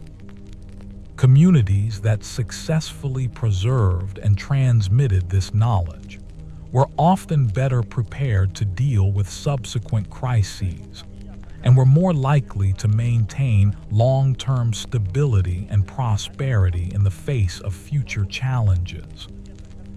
The establishment of early warning systems for detecting possible plague recurrence became important for communities that had survived initial outbreaks but remained vulnerable to subsequent waves of infection. These systems might have included monitoring of animal health, maintaining communication networks with other communities, and preserving the knowledge and skills necessary for rapid implementation of protective measures. The psychological preparation for possible plague recurrence was also important, as survivors needed to balance realistic acknowledgement of continuing vulnerability with the optimism and forward-looking perspective necessary for effective community rebuilding efforts. The development of regional cooperation systems among plague survivor communities could provide mutual benefits for defense, trade, resource sharing, and knowledge exchange, while maintaining the local autonomy that many communities had developed during their survival struggles. These systems often represented innovative approaches to intercommunity cooperation that balanced independence with mutual support. Economic diversification became important for post-plague communities, trying to develop sustainable economic systems that wouldn't be as vulnerable to future disruptions as their pre-plague economies had been. This might have included developing multiple economic activities, creating more self-sufficient production systems, or building trade relationships with multiple partners to reduce dependence on single economic relationships. The integration of plague survival innovations into long-term community development could provide lasting benefits that made communities more resilient and effective even in normal times. Innovations in agriculture, manufacturing, governance, education, and other areas that had been developed during crisis conditions often proved valuable for general community development efforts. Cultural synthesis between traditional practices and plague-era innovations often resulted in new cultural forms that were both familiar enough to provide continuity with pre-plague identity and effective enough to function well under changed post-plague conditions. These cultural innovations often became defining characteristics of post-plague communities and contributed to their long-term identity and cohesion.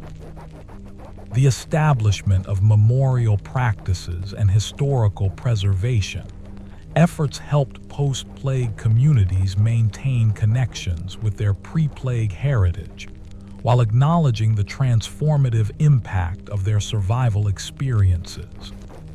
These practices often played important roles in community identity formation and provided frameworks for understanding the relationship between past, present, and future.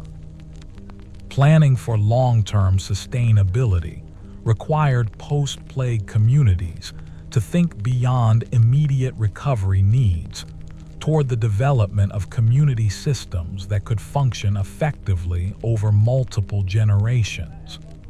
This might have included planning for gradual population growth, sustainable resource use, continued cultural development, and preparation for future challenges that couldn't be specifically predicted, but could be generally anticipated. The success of plague survival efforts could ultimately be measured not just by immediate survival rates, but by the long-term viability and prosperity of the communities that emerged from the crisis. Communities that successfully integrated survival innovations with effective long-term planning often developed into more resilient and prosperous societies than had existed before the plague, demonstrating that even the most severe crises could sometimes contribute to positive long-term development when handled with wisdom, courage, and cooperative effort. Your survival of the Black Plague would have depended on a combination of knowledge, preparation, community cooperation, individual resilience, and ultimately some degree of fortunate circumstances that no amount of planning could have guaranteed.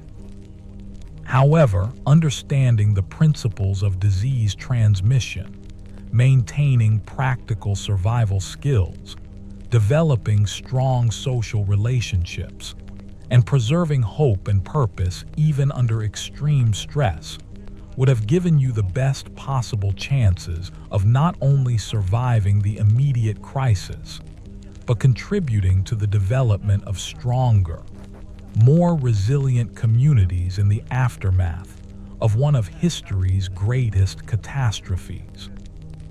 The lessons learned from plague survival, the importance of early recognition of threats, the value of community cooperation, the need for adaptability and innovation under crisis conditions, and the crucial role of maintaining hope and purpose, even in desperate circumstances, remain relevant today as we face our own complex survival challenges in an uncertain and rapidly changing world.